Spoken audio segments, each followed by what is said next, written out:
ગીર સોમનાથમાં જેલમાંથી બહાર આવવા મેડિકલ સર્ટિફિકેટના ખેલનો પર્દાફાશ।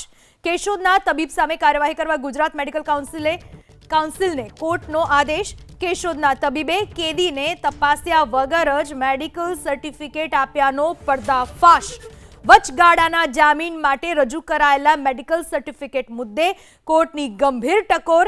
તબીબ ડોક્ટર રાજેશ સાંગાણી સામે કાર્યવાહી કરવા કોર્ટનો મેડિકલ કાઉન્સિલને આદેશ। કોર્ટના આદેશ સાથે તબીબનો ખુલાસો। જેલના મેડિકલ રિપોર્ટ મેડિકલ કાઉન્સિલને મોકલાશે। મેડિકલ સર્ટિફિકેટના આધારે જેલ બહાર સારવારની સુવિધા અપાવવાના પ્રયાસની કોર્ટે લીધી ગંભીર નોંધ। મેડિકલ કાઉન્સિલને પણ તબીબ સામે કરાયેલી કાર્યવાહીનો રિપોર્ટ કોર્ટમાં રજૂ કરવા આદેશ।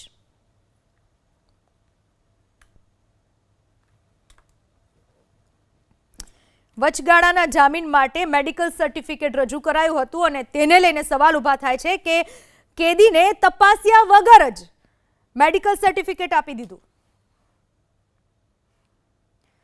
વેરાવળ ડિસ્ટ્રિક્ટ કોર્ટના સરકારી વકીલ કેતનસિંહ આપણી સાથે ફોન લાઈન પર જોડાઈ ચૂક્યા છે। કેતનસિંહ, આ કેવો મામલો કહેવાય કે કેદીને તપાસ્યા વગર જ મેડિકલ સર્ટિફિકેટ આપી દીધું?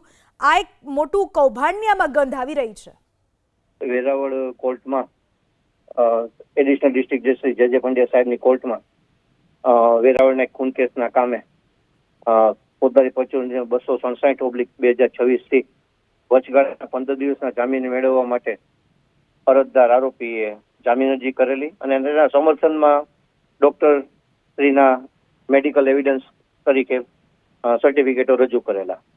જે કામમાં નામદાર કોર્ટે જામીન અરજી તેમની રદ કરી અને આ જે સર્ટિફિકેટ રજા થયેલા તે સંબંધે ખુલાસો કરવા નોટિસ આપેલ।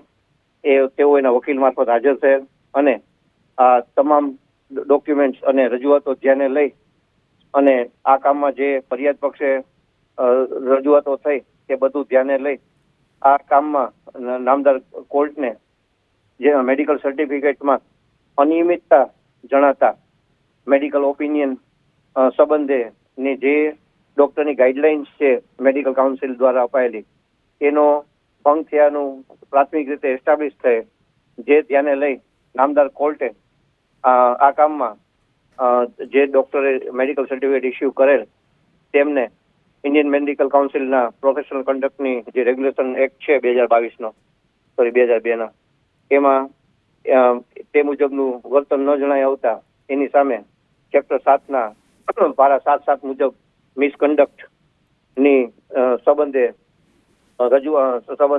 પગલાં લેવા માટે તેઓએ આજે ન્યાયિક આદેશ કરેલ છે। શું લાગી રહ્યું છે આ કેસમાં? કારણ કે આવી રીતના તો ખોટા સર્ટિફિકેટ આપ્યા બાદ કેટલા લોકોને આવી રીતના જામીન અપાવતા હશે આ સાહેબ પૈસા ખાઈને? નામદાર કોર્ટના જે ફાઇન્ડિંગ્સ છે એ આ પ્રમાણેનું ડોક્ટરનું છે મિસલીડિંગ કરતા જે સર્ટિફિકેટો રજૂ થયેલ છે અને ગંભીર ગુનાના આરોપીને મદદરૂપ થવા માટે જે પ્રયત્ન કરાયેલ છે તે માટે ગુજરાત મેડિકલ કાઉન્સિલને નામદાર કોર્ટે રિફર કરેલ છે અને પત્ર એમ કે બીએનએસએસ પ્રમાણે એમની સામે પગલાં ન લેતા રાજેશભાઈ સામે કાર્યવાહી શું થઈ શકે? મેડિકલ કાઉન્સિલના જે એથિક્સ અને તે સંબંધેની એમની જે જોગવાઈઓ છે એ ધ્યાને લઈ અને જ્યારે ડોક્ટરનો ઉમદા વ્યવસાય જણાય છે અને નૈતિક મૂલ્યો ધરાવતો હોય, એક વિશ્વાસ સમાજને અને ઇવન જ્યુડિશરીને પણ હોય છે કે ડોક્ટરે આપેલું સર્ટિફિકેટ છે એ સાચો ને સ્પષ્ટ હશે, ત્યારે જો સાધન સંપન્ન વગદાર માણસ હોય એ એવા ગુનાહિત કૃત્યમાં સંડોવાય અને જેલની બહાર નીકળવા આરોપીને મદદ કરે તો તે ગંભીર ગેરશિસ્ત ગણાય। તે ધ્યાને લઈ ગુજરાત મેડિકલ કાઉન્સિલ જે નિર્ણય લેશે તે પ્રમાણે વર્તવાનું રહેશે। જી, આભાર આપનો અમારી સાથે વાત કરવા બદલ।